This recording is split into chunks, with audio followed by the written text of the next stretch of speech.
सुनो, इसमें क्या बोला गया है, एक नगर में टैक्सी के भाड़े के लिए नियत भाड़े के अतिरिक्त चली गई दूरी पर भाड़ा सम्मिलित किया जाता है, ठीक ना।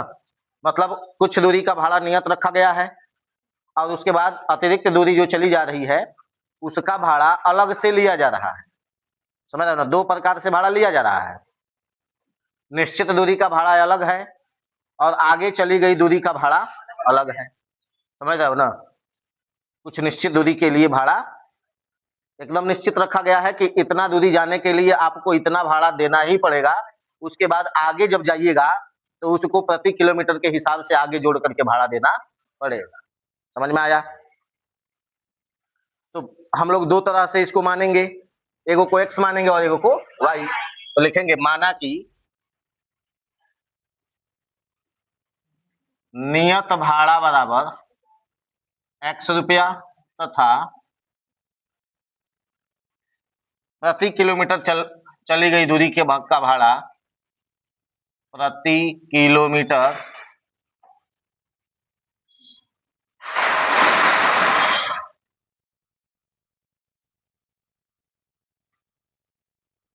चली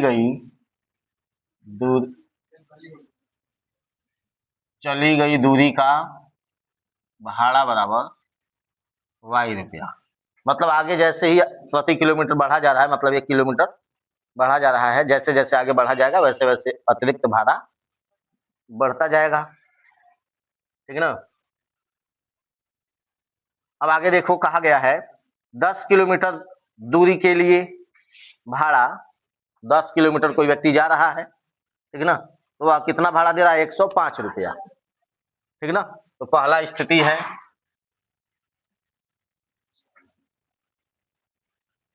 दो तरह का भाड़ा है, एगो नियत भाड़ा है, समझे जी, एगो कौन सा भाड़ा है, प्रति किलोमीटर का अतिरिक्त भाड़ा है, ठीक ना, समझे। कोई व्यक्ति कितना किलोमीटर चला है, 10 किलोमीटर, सुन रहे हो ना।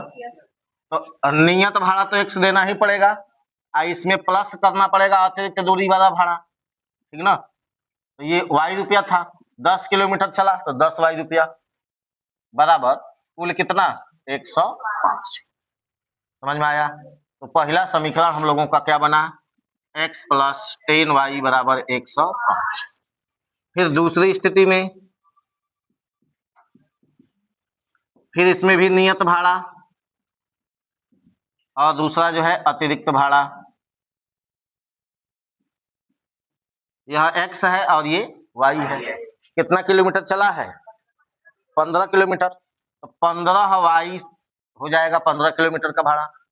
भाई तो इतना देना ही पड़ेगा ना, ये 15 y इसको देना होगा अतिरिक्त, बराबर कितना रुपया देना पड़ रहा है, 155 रुपया, ठीक है ना।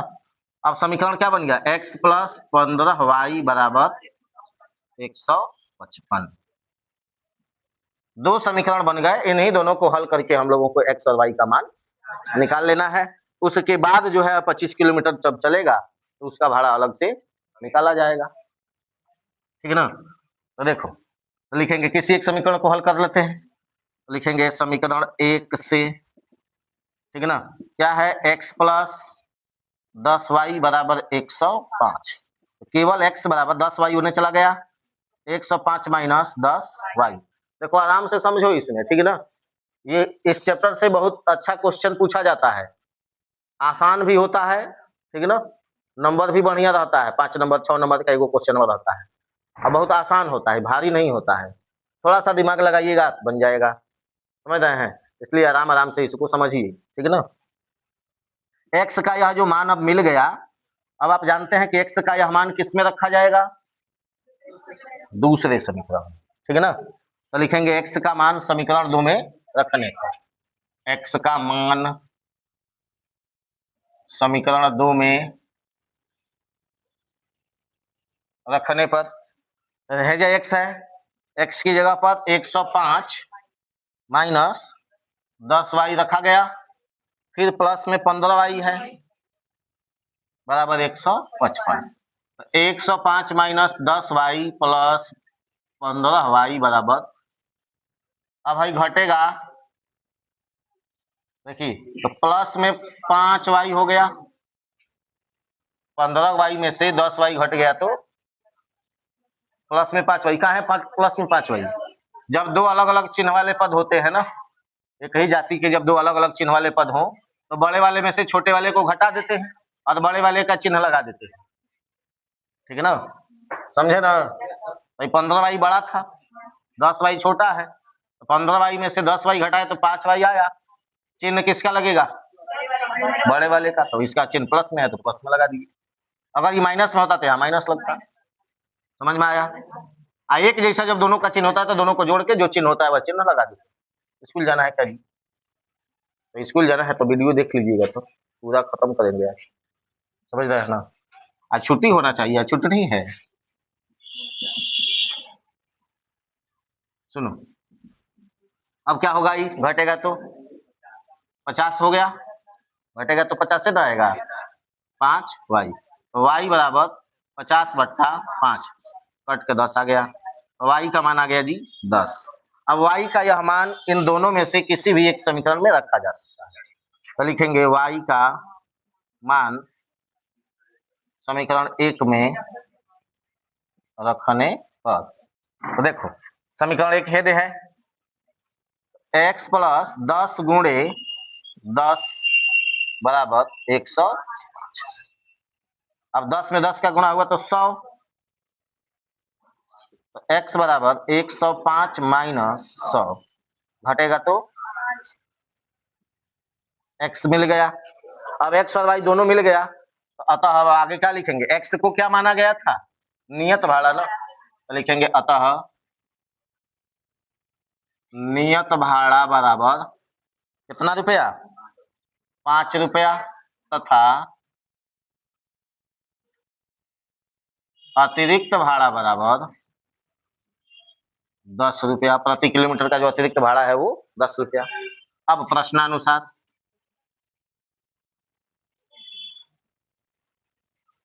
अब क्या बोला गया है, एक आदमी जो है कितना किलोमीटर जा रहा है, 25 किलोमीटर, तो 25 किलोमीटर गया है तो वो कितना पैसा देगा ना जी, कितना भाड़ा वो देगा, तो लिखेंगे 25 किलोमीटर का भाड़ा बराबर 25 किलोमीटर का भाड़ा बराबर क्या लिखा जाएगा बताइए, x तो देना ही है और प्लस 25y ना जी, x नियत भाड़ा है तो वो तो सबको देना है, ठीक ना, अब प्लस 25 किलोमीटर जा रहा है तो हर एक किलोमीटर का y रुपया है, तो 25 किलोमीटर का 25y रुपया ना जी, तो 25y। अब इसका मान रख के गुणा करो, x का मान 5 रखना है, 25 गुणे 10, ठीक है ना, तो कितना हो जाएगा 250, में 5 जोड़ दोगे तो 255 रुपया, यही हो जाएगा आंसर। समझ में आया है? कहा है अंश और हर दोनों में 2 जोड़ दिया जाए, दोनों में कितना जोड़ दिया जाए, 2 जोड़ दिया जाए तो वह 9/11 हो जाता है। तो पहले मानेंगे हम लोग, माना कि भिन्न का अंश बराबर x तथा हर बराबर y ना जी, तो लिखा जाएगा माना कि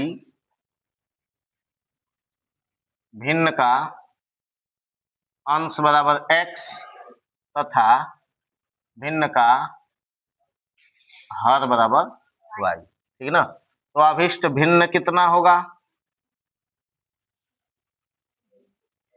बोलो जी x/y, ठीक है ना।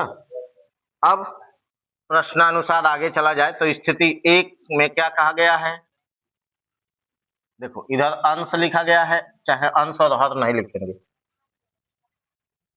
डायरेक्ट लिखते हैं। क्या लिखा गया है, अभिष्ट भिन्न अंश और हर दोनों में 2 जोड़ना है ना, तो दोनों में 2 जोड़ने पर कितना हो जा रहा है, वो 9/11, ठीक है ना। देखो पहले x/y था, पहले x/y था, इसमें भी 2 जोड़ दिए और इसमें भी 2 जोड़ दिए, अब यह भिन्न कितना हो गया 9/11। अब इसको हल करेंगे तो एगो समीकरण बनेगा, तो इसका इधर गुणा होगा, इसका इधर गुणा होगा, मतलब 11 में गुणा होगा x प्लस 2 का, और 9 में गुणा होगा y प्लस 2। समझे ना, तिर्यक गुणा। हाँ, ये ना चला गया और ये इधर चला गया, ठीक है ना, समझ में आया ना। अब है दोनों का गुणा करो, तो ये गुणा करने का मतलब कि 11 से x में भी गुणा करना है और 11 से 2 में भी गुणा करना है। तो 11 में x का गुणा हुआ तो 11x, और प्लस में 11 दूना 22, फिर हमें 9y प्लस 9 दूना। कोष्टक के अंदर जितने भी पद होंगे ना, उन सब से गुणा होगा इस 9 से। सुन रहे हो ना, कोष्टक का मतलब ही वही होगा। अब देखो आगे, अब क्या करेंगे, 22 को उधर भेज देते हैं, 9y को इधर बुला लेते हैं, तो इधर x और y वाला पद हो जाएगा, उन्हें अचर पद हो जाएगा। तो इधर 11x पहले से है, माइनस में 9y आ गया, बराबर में 22 होने जाके माइनस में हो जाएगा, 18 पहले से प्लस में है, माइनस में 22 घटेगा, माइनस में 4 होगा। क्यों? क्योंकि छोटे वाले में से बड़े वाले को घटा रहा है, तो नियम के अनुसार बड़का में से छोटका घटा लेते हैं और बड़का का चिन्ह लगा देते हैं। अब भाई क्या हो गया, 11x माइनस 9y, यह हो गया हम लोगों का समीकरण नंबर 1। अब फिर आइए देखिए दूसरी स्थिति, स्थिति 2 में क्या बोला गया है कि अब यदि अंश और हर दोनों में 3 जोड़ दिया जाए तो वह 5/6 हो जाती है। अंश और हर दोनों में क्या जोड़ना है, अब 3। पहले कितना था, x बट्टा y था जी, पहले x बट्टा y था ना, है ना, देखो पहले x बट्टा y था। अब इसमें भी 3 जोड़ दिए और इसमें भी 3 जोड़ दिए, ठीक है ना, तो अब भिन्न क्या बन गया, 5/6। समझ रहे हो ना, जेंगा बोला होगा कर दिए। अब फिर यह गुणा करेंगे, तो 6 से गुणा होगा किसमें, x प्लस 3 में, 5 से गुणा होगा किसमें, y प्लस 3 में, 6 सब है सगरी में गुणा करोगे तो 6x प्लस 6 18, यानी 5y प्लस 5 से 15, ठीक है ना।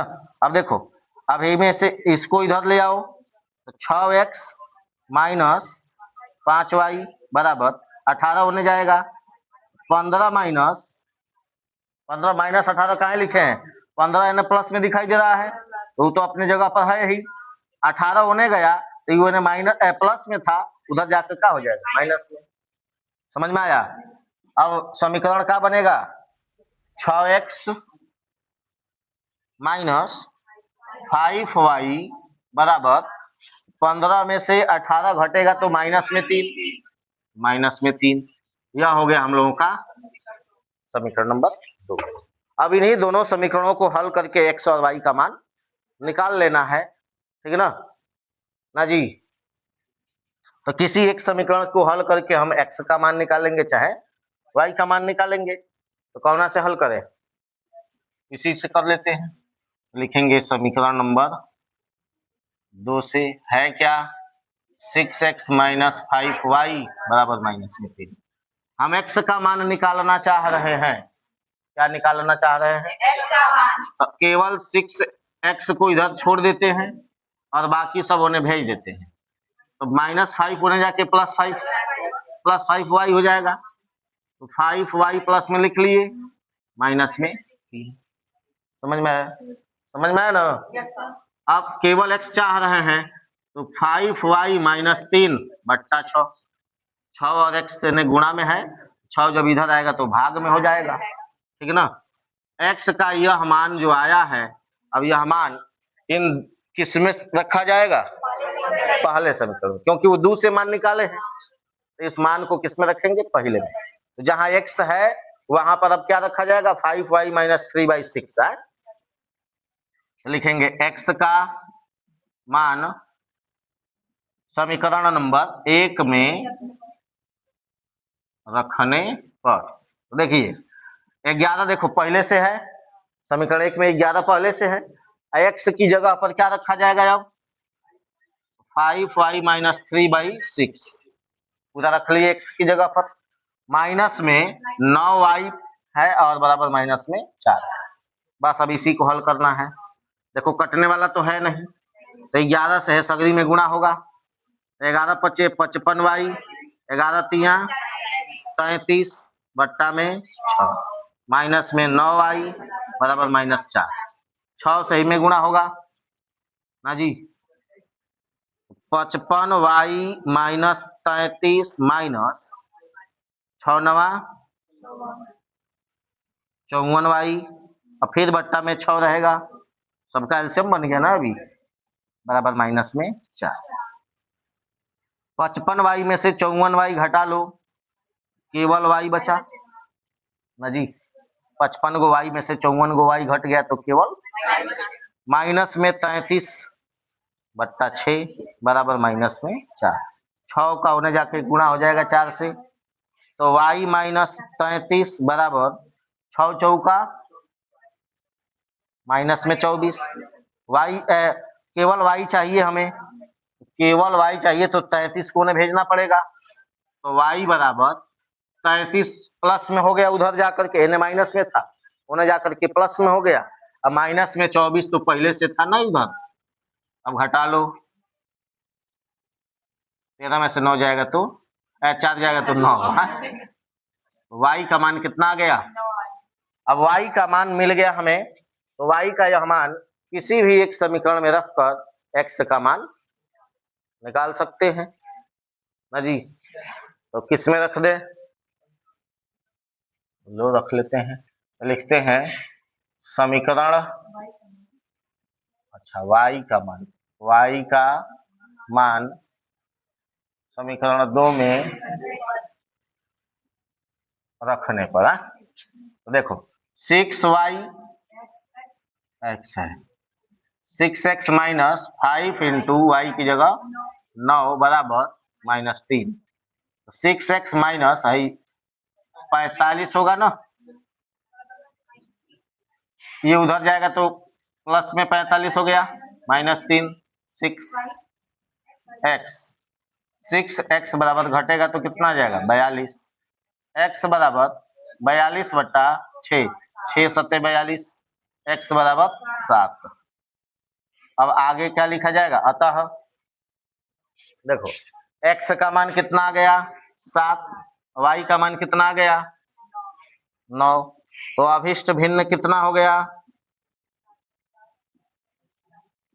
x बटा y होता है ना जी, x बटा y ना लिखा गया है रे, तो इसमें x की जगह 7 लिख लो, अब y की जगह, यही हो गया आंसर। समझ में आया है, भारी है, भारी नहीं है, बहुत आसान है।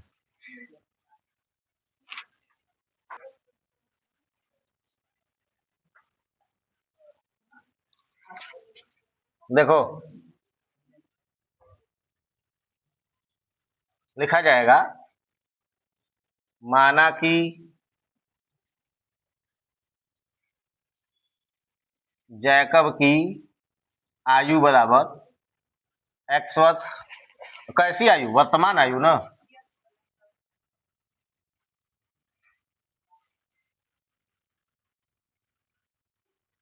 तथा जैकब के पुत्र की आयु,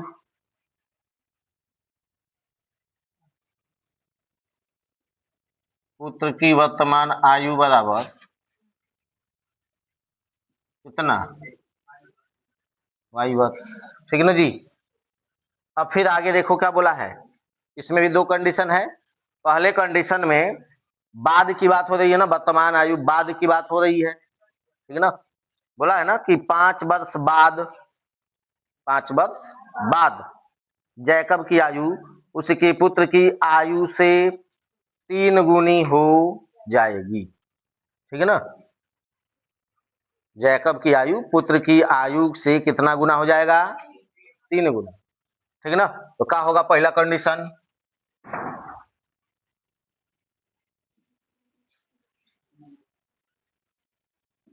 यहां लिखेंगे जैकब और यहां लिखेंगे पुत्र, है x माने हैं और ये, तो देखो दोनों मान लिए हैं। अब क्या बोला है 5 वर्ष बाद, ये जो लिखा गया ये वर्तमान के लिए लिखा गया है, सुन रहे हो ना जी, यह जो आयु लिखी गई है किसके लिए है? वर्तमान।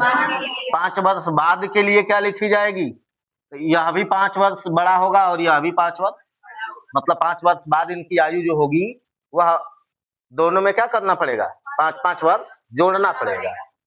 तो x प्लस 5 इसमें भी करेंगे और y प्लस 5, यह 5 वर्ष बाद की आयु हो गई। सुन रहे हो ना? 5 वर्ष बाद क्या बोल रहा है? जैकब बोल रहा है कि मेरी आयु जो होगी वह पुत्र की आयु के 3 गुनी हो जाएगी ना जी। तो 3 से गुणा किस में होगा? पुत्र में है ना। देखो 3 से गुणा किस में होगा? पुत्र में। अब क्या होगा? इनको हल करेंगे। x प्लस 5 बराबर 3 से में गुणा करिए 3y प्लस 15। 3y को इधर बुला लेते हैं, x माइनस 3y 5 को उन्हें भेज देते हैं, 15 प्लस में पहले से है, 5 उन्हें जाकर माइनस में हो गया, तो कितना हो गया? 10। x माइनस 3y, समीकरण नंबर 1। फिर अब दूसरा कंडीशन देखेंगे। फिर से वही काम कर रहे हैं, जैकब और ये उसका पुत्र, ये x है और ये y है, ठीक है ना। ये कैसी आयु है? वर्तमान आयु है ना जी। अब क्या बोला है? कितने वर्ष पहले? 5 वर्ष पूर्व, मतलब पहले। आज वर्तमान आयु x वर्ष और y वर्ष है। आज से 5 वर्ष पहले कितना था? तो 5 वर्ष पहले के लिए, 5 वर्ष पहले के लिए ये दोनों में से 5-5 वर्ष माइनस करेंगे, ठीक है ना। तो x माइनस 5 और y माइनस 5, ठीक है ना। ये कब की आयु हो जाएगी? 5 वर्ष, 5 वर्ष पूर्व लिखिए चाहे पहले लिखिए। क्या कह रहा है जैकब कि मेरी आयु जो होगी वह पुत्र की आयु के कितना गुना थी? 7 गुना ना। तो जैकब की आयु पुत्र की आयु की 7 गुना थी। 7 से में गुणा हो गया, पुत्र की आयु की 7 गुना, तो पुत्र की आयु में ही तो 7 से गुणा होगा। अब एक हल करो, x माइनस 5 बराबर 7y माइनस 7 25 है, ये नहीं आएगा।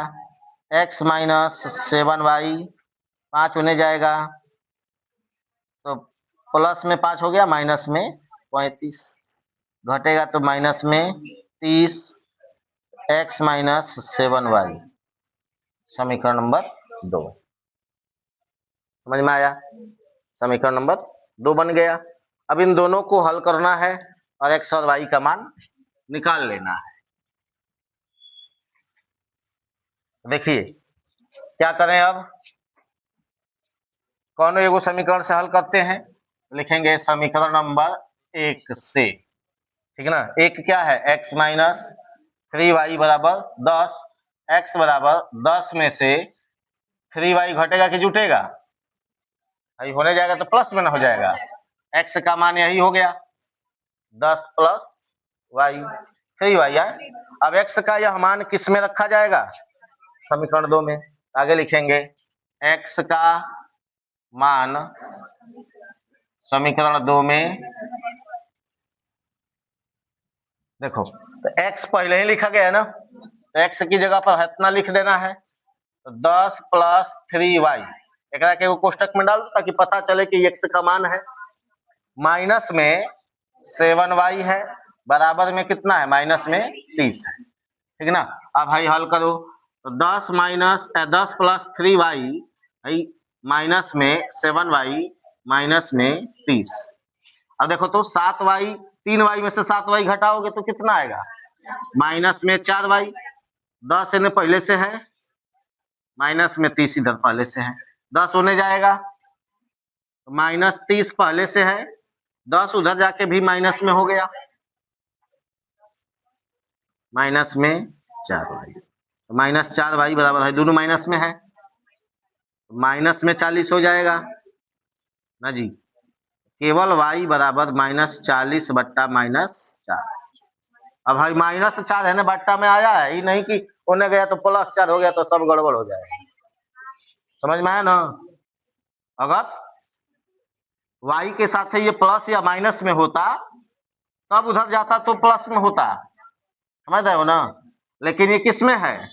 गुणा में है। y के साथ -4 का क्या हुआ है? गुणा हुआ है, ठीक ना? तो इसीलिए -4 जब उधर जाएगा तो भाग में हो जाएगा। अब भाई माइनस से माइनस कट जाएगा, 4 दहा का 40, तो y बराबर कितना आ गया? 10। अब y का यह मान किसी भी एक समीकरण में रख लो, आगे लिखेंगे y का मान समीकरण 1 में रखने पर, देखो यह देना है ना, x - 3 इंटू वाई की जगह क्या रखना है? 10। 10 तो 10 तो यहाँ 30 हो जाएगा, बराबर x 10 होने जाएगा तो 10 पहले से है, 30 होने जाके प्लस में हो गया, 40 हो गया ना। x का मान क्या हो गया? 40। अतः अब आगे लिखेंगे क्या चीज? अतः जैकब की वर्तमान आयु, जैकब की वर्तमान आयु बराबर कितना? जैकब की वर्तमान आयु को x माना गया था ना, x का मान 40 आ गया, तो ये 40 वर्ष हो गया, तथा पुत्र की वर्तमान आयु y माना गया था, तो y का मान 10 आया हुआ है, ये 10 वर्ष हो गया, यही हो गया आंसर। ठीक ना जी? समझ में आया जी राजू? कहाँ ले नहीं भैया ले आया है समझ में? ये बुझाया था भाई, नहीं बुझाया? देखो यहाँ क्या किया गया है, जब दोनों समीकरण बना लिए हम लोग, मेन काम तो सबसे पहला काम का है समीकरण बनाना। जब तक समीकरण बनेगा नहीं तब तक हल कहाँ से होगा?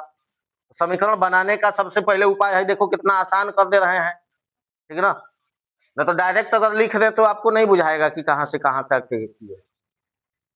तो इसीलिए जो जो चीजें है वो दोनों को इन्हें लिख लेते हैं, उसमें वह लिखते हैं, जैसे जैसे कहा गया होता है वैसे वैसे बढ़ते जाते हैं, फिर प्रक्रिया को करने के बाद हम लोगों को समीकरण मिलता है। अब इन समीकरणों को बना लेने के बाद क्या काम है? किसी एक समीकरण को किसी एक समीकरण से एक चर का मान दूसरे चर के पद में निकालना। कौन एक हेमे से चाहे हेमे से कोनों में से एगो x चाहे y का मान निकालते, तो समीकरण 1 का प्रयोग किए हैं, देखो वहां से x का मान निकालने के लिए, हेमे से x का मान निकालने के लिए समीकरण 1 का प्रयोग किए हैं। तो समीकरण 1 में क्या लिखा गया? x - 3y बराबर 3y को होने भेज देना है, खाली x बच जाएगा, उतने काम बस है हमारा, x मिल जाएगा हमें ना। x बराबर है ना, अगर x को इन्हें छोड़ दें 3y को उन्हें भेज देंगे, तो 3y होने जाके प्लस में हो गया, देख रहे हो? 3y होने जाके क्या हो गया? प्लस में, केवल इन्हें x बच गया। अब यह x जब बच गया तो x का मान हमें मिल गया, समझ रहे हो ना? अब यही x का मान किस में रखेंगे? दूसरे समीकरण में। दूसरा समीकरण हेदे लिखा गया है x - 7y बराबर -30। इनमें x की जगह पर अब क्या लिख देना है? 10 प्लस 3y। देखो इधर 10 प्लस 3y लिख दिए हैं, माइनस में 7y तो है है ना, बराबर में -30 तो है ना, वही ना लिखा गया है। बस अब हेकरा के हल किए हैं, जब कोष्टक हटाए हैं तो 3y और माइनस में 7y बराबर है ना -30। अब भाई क्या होगा? एगो प्लस में है, एगो माइनस में है, 7 गो y में से 3 गो y घटाएंगे, 4 गो y बचेगा, 7y बड़ा है इसलिए माइनस का चिन्ह लग जाएगा, समझ रहे हो ना? तो 10 माइनस 4y बराबर -30। केवल y निकालने के लिए 4y को इन्हें छोड़ दिए हैं, हाई होने भेज दिए हैं, 10 इन्हें प्लस में है, उन्हें जाके माइनस में, तो माइनस में 40 गो हो गया, 30 गो 10 गो जुट के माइनस में 40 गो, फिर -4y जब इन्हें आएगा तो बट्टा में आ जाएगा, माइनस माइनस कट जाएगा, 10 चौका 40 कट जाएगा, तो y का मान कितना आ जाएगा? 10। अब यही y का मान किसी भी एक समीकरण में रखा जा सकता है, तो समीकरण 1 में y का मान रख लिए हैं। समीकरण 1 देखो हेद लिखा गया है, और इसमें y हेद ना है, 3 के जो लगे ना है, तो x - 3 गुणे y का मान 10 तो x माइनस 3 गुणे 10 बराबर कितना है 10, ठीक है ना। अब 10 तिहाई 30 होता है, ये दोनों का गुणा होकर 30 हो गया। अब भाई 30 जब होने गया तो प्लस में हो गया, यानी माइनस में था, होने जाएगा तो प्लस में हो गया, तो 30 10 और 30 जुट के 40 हो गया, x का मान 40 हो गया, ठीक है ना। बस x भी निकल गया और y भी निकल गया है, दोनों दिखाई देने लगा। अब x को क्या माना गया था, जैकब की वर्तमान आयु, तो क्या लिख लेंगे, तो जैकब की वर्तमान आयु x का मान 40 वर्ष और पुत्र की वर्तमान आयु y माना गया था ना उदय, तो इसलिए पुत्र की वर्तमान आयु क्या हो गई 10 वर्ष। खत्म। लिखो जल्दी लिखो।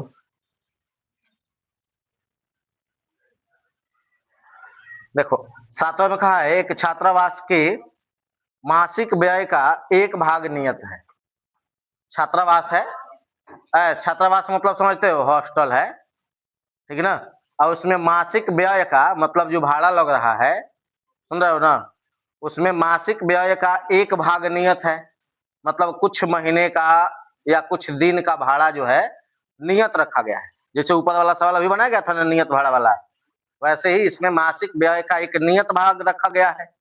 शेष भाग इस पर निर्भर करता है कि छात्र ने कितने दिन भोजन लिया है। समझ रहे हो, मतलब नियत भाड़े के अलावा प्रतिदिन के भोजन का व्यय अलग है। समझ रहे हो ना। आए देखो, नियत भाड़ा रखा गया है, छात्रावास का नियत भाड़ा एगो है, और दूसरा भाड़ा किस पर निर्भर कर रहा है कि छात्र कितना दिन भोजन हॉस्टल से खा रहा है। खाने का व्यय अलग है, मतलब वो अपने मन से भी बना कर खा सकता है और चाहे तो हॉस्टल में भी खा सकता है, ठीक है ना। लेकिन जब हॉस्टल में खाएगा तो उसका पैसा उसे देना पड़ेगा। समझ रहे हो। देखो अब आगे, तो दो तरह का भाड़ा लिया जा रहा है। समझ रहे हो ना, कितने तरह का भाड़ा लिया जा रहा है, एगो नियत भाड़ा है, हॉस्टल का एगो नियत भाड़ा है, और दूसरा क्या है अतिरिक्त भाड़ा है। किस पर निर्भर करता है या भोजन पर। अतिरिक्त भाड़ा किस पर निर्भर करता है, भोजन पर। जितना दिन हॉस्टल से वो भोजन करेगा उसका भोजन का खर्चा अलग से देना पड़ेगा, ठीक है ना।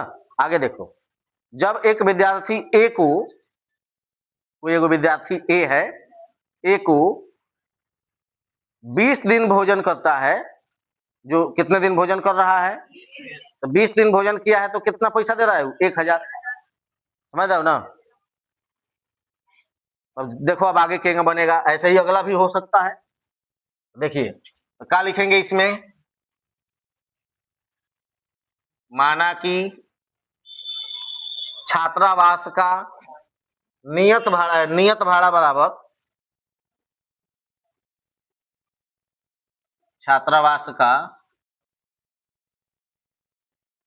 नियत भाड़ा बराबर 100 रुपया, तथा अतिरिक्त भाड़ा ना, भोजन के लिए अतिरिक्त भाड़ा, भोजन पर अतिरिक्त भाड़ा बराबर y रुपया। समझे जी। अब देखो एगो छात्र ए जो है कितने दिन भोजन कर रहा है 20 दिन, तो कितना पैसा दे रहा है 1000, ठीक है ना। पहला स्थिति हम लिखने जा रहे हैं, देखिए नियत भाड़ा, और अगली बात अतिरिक्त भाड़ा। यह x माना गया है और ये y माना गया, ठीक है ना। समझे, कितना दिन ए ने भोजन किया है 20 दिन, एक दिन का भाड़ा कितना देना है खाने का y रुपया ना जी। एक दिन का भाड़ा जो है वो प्रतिदिन का कितना है y रुपया है। समझ रहे हो ना, 20 दिन वो खा रहा है तो कितना रुपया देगा वो 20y ना जी। भाई जो है तो x प्लस 20y बराबर 1000, यह हो गया हम लोगों का समीकरण। फिर अगला क्या बोला गया है,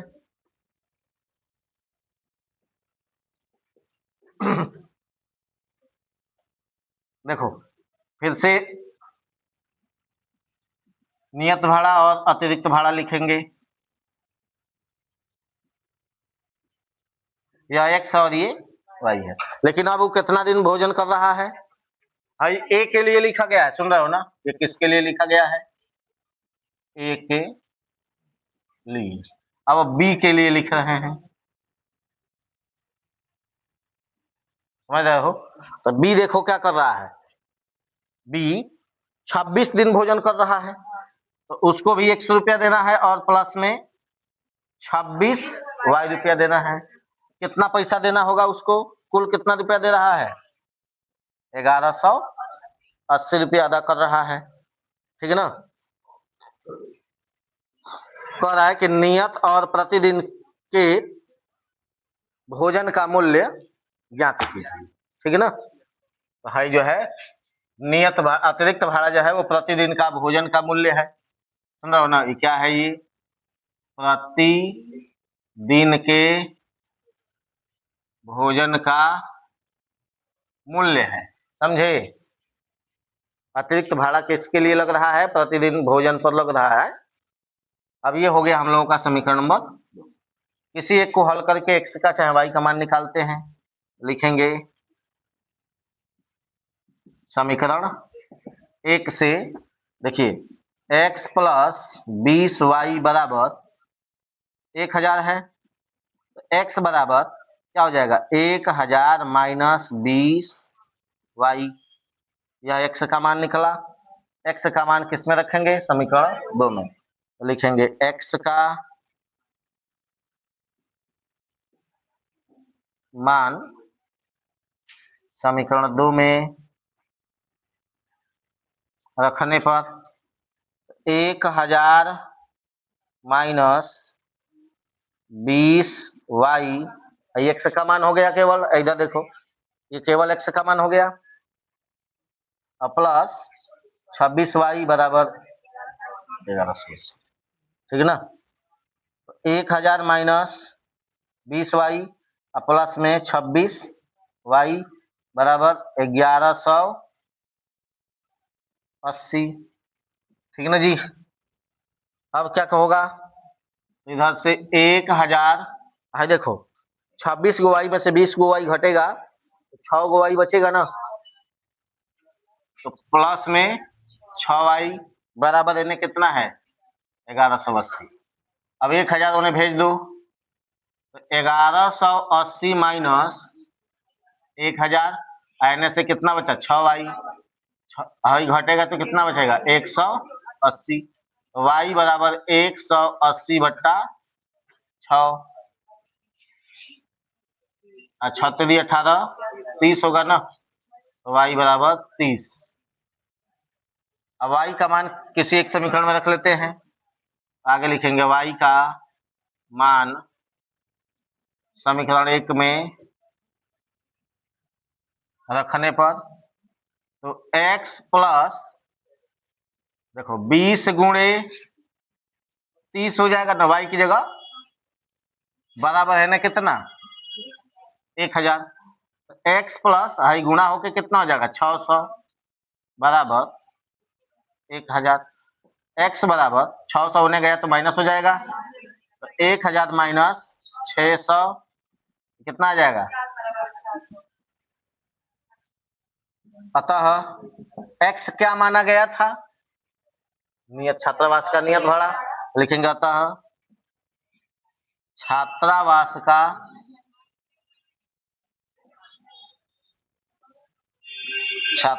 का नियत भाड़ा बराबर